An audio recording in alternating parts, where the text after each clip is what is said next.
Si tuviéramos que pensar en qué ubicación cosmológica se habrían reunido una mayor cantidad de elementos de los mitos, y todos a la vez, evidentemente nos saldría la Tierra. Pero ¿sabías que nuestro planeta no suele ser la primera parada de muchas de las deidades de la cosmogonía lovecraftiana, que el título de entrada a nuestro vecindario planetario lo ostenta otro cuerpo celeste? Mi nombre es Francisco Javier Olmedo, soy escritor de narrativas de horror cósmico y hoy vamos a hablar de Yuggoth.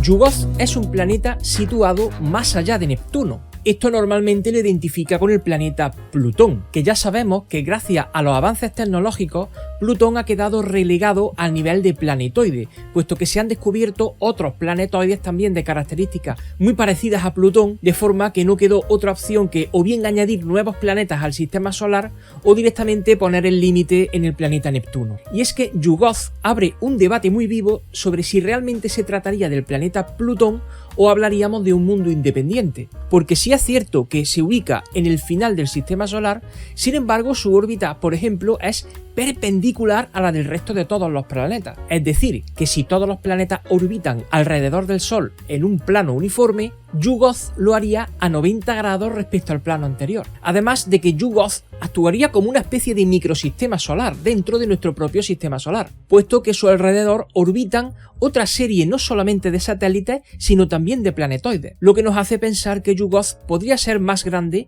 que Plutón. Pero insisto en que a día de hoy todavía resulta un debate abierto y me gustaría conocer cuál es vuestra opinión. Ya sabéis que podéis dejarlo en los comentarios para debatirlo.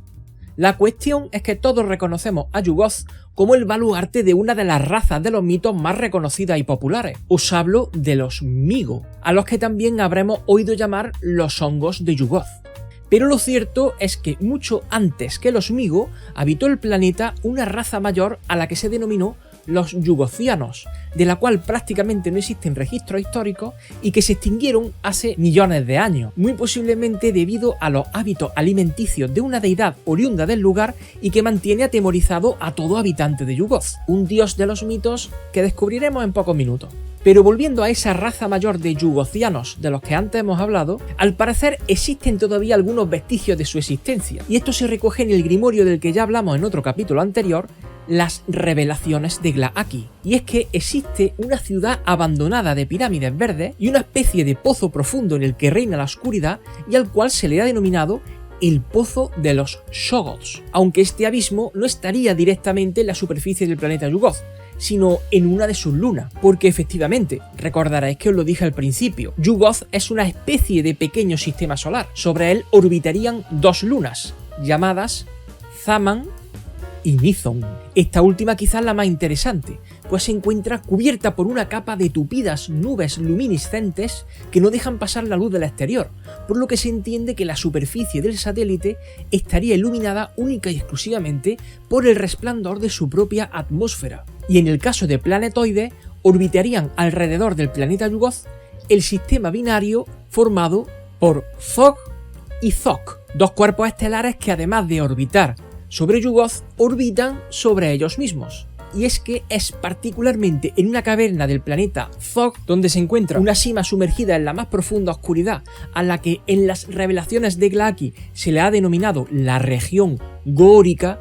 Ese sería el lugar donde habitan los Shoggoths. Y lo cierto es que esta idea sería bastante contradictoria, puesto que ya sabemos, según se recogió en el relato En las montañas de la locura, que los Shoggoths fueron creados por la raza de los antiguos. Sin embargo, otras fuentes también dirían que los Shoggoths provienen de la deidad Ubbo-Sazla. Porque de nuevo, amigos míos, tenemos otra muestra más del horror cósmico de cómo se pueden crear ideas totalmente diferentes y contradictorias sobre los orígenes de los elementos de los mitos. Y bien, si nos propusiéramos recorrer los páramos del planeta Yuggoth, descubriríamos que se trata de un mundo oscuro e inhóspito de junglas fungoides, cuya superficie se nos descubre devastada por fuertes vendavales, mientras que sus océanos y ríos consistirían en una suerte de sustancia oleosa y cálida que fluye lentamente bajo los puentes de basalto y junto a las ciudades de torres negras sin ventana que fueron levantadas por las diferentes razas que habitaron el planeta, que habitaron y que habitan. Ríos que también fluyen junto a las formidables minas de Tokel, el mineral que usan los Migo para la fabricación de sus famosos cilindros cerebrales. Porque efectivamente, como hemos visto al principio, los Migo serían la raza más reconocida de Yuggoth, una raza que entre muchas otras invenciones y prodigios tecnológicos construyó en la entraña del propio planeta el trapezoedro resplandeciente.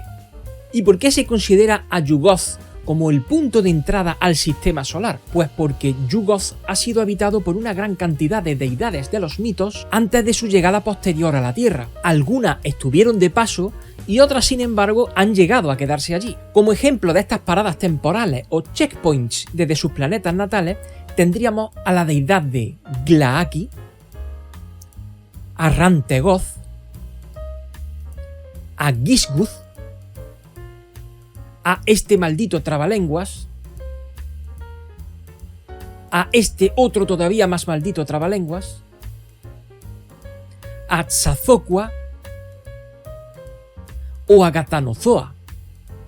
Y en el caso de dioses que decidieron quedarse allí, hablaríamos de uno en particular que es el que mantiene aterrorizado no solo a esas deidades anteriores, las cuales se vieron forzadas a abandonar Yuggoth, sino que es la culpable de que los yugocianos se extinguieran y que los Migo en ocasiones se vean obligados a abandonar sus ciudades.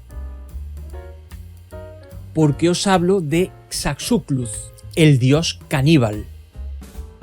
Y es caníbal porque gusta de alimentarse de sus propios iguales.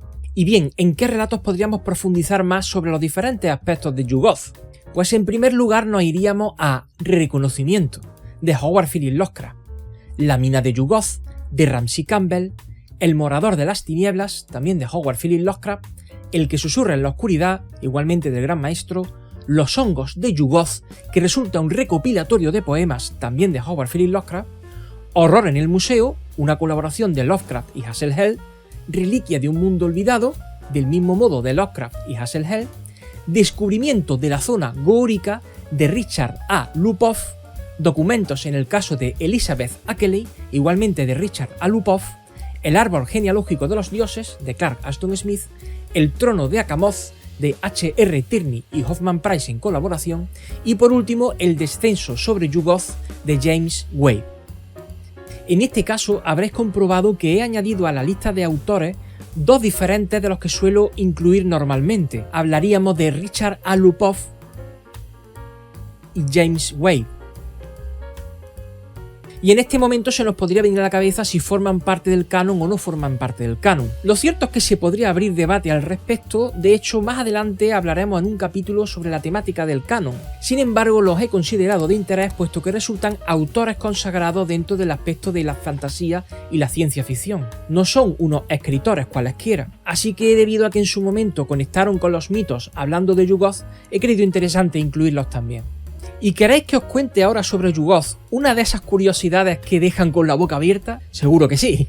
Y es que ¿sabíais que en Plutón hay un accidente geográfico formado por una amplia región de una oscuridad que contrasta en gran manera con el resto de la superficie, que se encuentra especialmente craterizada y que presenta escarpes y gargantas de hasta 600 kilómetros de longitud, a la que pusieron de nombre Cthulhu Mácula, que vendría a traducirse algo así como la mancha de Cthulhu, que evidentemente se trata de un homenaje a Howard Phillips Lovecraft en Plutón, que duda cabe que resulta una rúbrica magnífica a esa idea de que Plutón y Yuggoth podrían ser el mismo mundo. Pero es que esta magia no acaba solo ahí, porque en Mercurio también existe otro cráter al que directamente lo denominaron cráter Lovecraft, porque ¿quién le iba a decir a este humilde escritor sumido en la pobreza, entre los estertores del cáncer de estómago que lo estaba devorando, sintiéndose en sus últimos días un auténtico fracasado, que su propio nombre y el de sus creaciones iban a titular elementos reales ubicados fuera de los límites de nuestro propio planeta? Pero es que no solo fuera de los límites, también del lado interior de la frontera. Por ejemplo, el Cthulhu macrofasciculunque, que es un microbio simbionte que habita en los intestinos de las termitas. O la Solasina Cthulhu, un antepasado de los pepinos de mar.